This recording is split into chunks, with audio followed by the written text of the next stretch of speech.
दोस्तों, मेरा नाम उत्तम कुमार है। मैं झारखंड में एक आदिवासी इलाका का सुदूर गांव का रहने वाला हूँ। ये जो घटना का मैं जिक्र करने जा रहा हूँ वो साल 2009 का है। उस समय मेरे गांव तक बिजली नहीं पहुंची थी। 2016 में जाकर हमें बिजली देखने मिली। उससे पहले मेरे गांव में रात को घनघोर अंधेरा छा जाता था। शाम को अंधेरा होते ही बहुत कम लोग बाहर देखने को मिलते थे। मेरा गांव थोड़ा नक्सली इलाके में भी आता है, इसलिए भी लोग शाम होते ही घर में घुस जाते थे। घटना बरसात के दिनों की है। एक दिन मैं अपनी साइकिल से कुछ सामान खरीदने एक छोटा सा मार्केट गया था, जो कि लगभग 9-10 किलोमीटर दूर है मेरे घर से।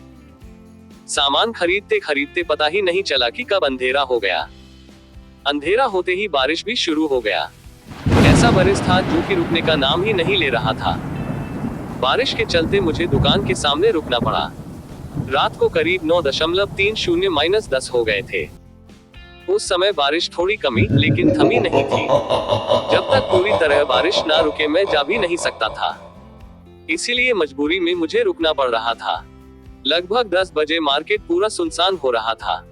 मैं अकेला वहां अपने साइकिल और सामान के साथ था।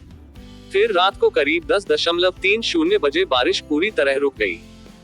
मैं खुश होकर भगवान का शुक्रिया अदा कर रहा था, लेकिन मुझे क्या पता था आगे जो होने वाला था उसके बारे में।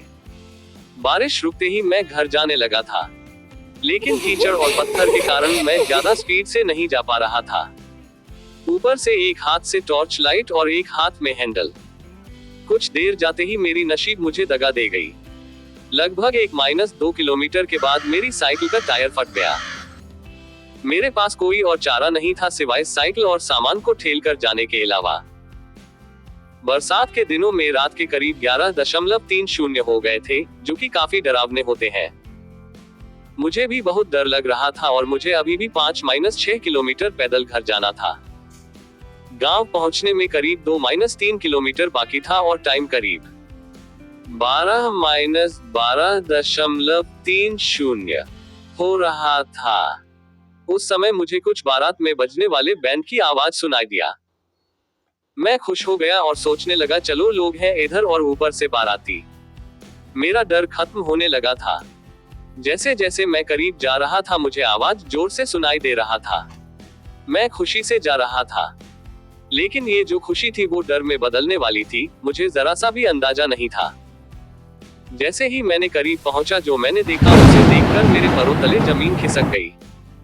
मैंने देखा कि जो बर्ती थे उनके न सर थे और न पैर सीधे थे। बिना सर और उल्टे पैर उन्हें देखकर मैं बहुत डर गया था।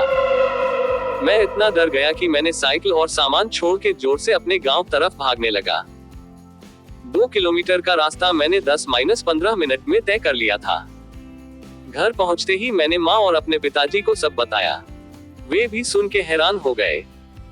उन्होंने साइकिल और सामान के बारे में पूछा तो मैंने बताया कि मैंने डर के मारे सब छोड़ छाड़ के भागा है। फिर हमने तय किया कि सुबह जल्दी जाके देखेंगे, अगर नसीब अच्छा हुआ तो सामान और साइकिल दोनों मिल जाएंगे। फिर मैं और पिताजी दोनों सुबह सुबह गए उस जगह जहां मैंने सामान और साइकिल छोड़ के भागा था। वहां जाके देखे तो साइकिल और बिखरी हुई सामान हमें मिले।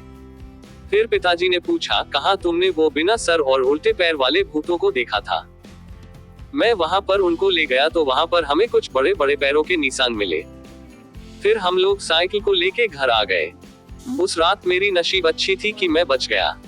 उस भयानक रात को मैं कभी नहीं भूल पाऊंगा। ये थी मेरी डरावनी भूतों की कहानी। आशा करता हूँ कि आपको पढ़ के मजा आया होगा। अगर वीडियो अच्छी लगी हो तो प्लीज वीडियो को लाइक और चैनल को सब्सक्राइब कर लीजिए, क्योंकि ऐसी ही वीडियो आपको हमारे चैनल पर मिलती रहेंगी। Thanks for watching. फिर मिलते हैं एक नई वीडियो के साथ।